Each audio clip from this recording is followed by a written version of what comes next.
Let's bring in Mick Mulroy, ABC News senior national security and defense analyst and former deputy assistant secretary for defense for the Middle East. Mick, thanks for being on. Beijing is now accusing the U.S. of flying spy balloons of its own into its airspace more than 10 times last year. So what can you tell us about that? And why is this all coming to light now? So, Dan, I think it's obvious that the United States does collect intelligence on China. I assume we also have a balloon program.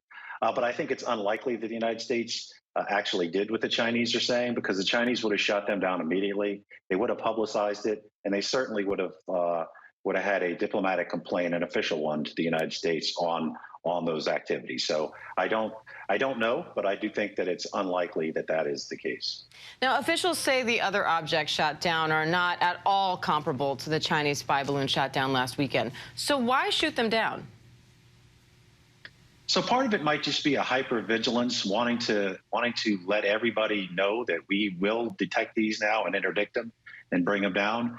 We shouldn't jump to conclusions. We should let the investigation, which is going to take a while, because recovering this debris in remote places does take a while. But that's something that the United States, I think, is now looking for closely. And we probably picked up the signature by following this other balloon that we shot down over the Atlantic, so we can find these objects, even if they're smaller, much easier now that we have that actual signature. So what's the risk involved in bringing one of these devices down versus the benefit? How is that decision made?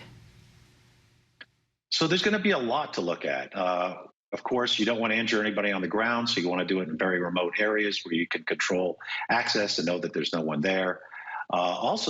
These are a lot of these balloons, if that's what they are not that expensive. So our adversaries could send multiple ones over. If our policy is to shoot them down, it eventually becomes very expensive. These AIM missiles are pretty expensive, certainly way more expensive than a balloon. So we're going to have to balance it, potentially come up with a better solution to how to bring these down, and to be able to determine what is an actual threat and what is just, as you say, a weather balloon. All right, ABC News contributor Mick Mulroy, thank you.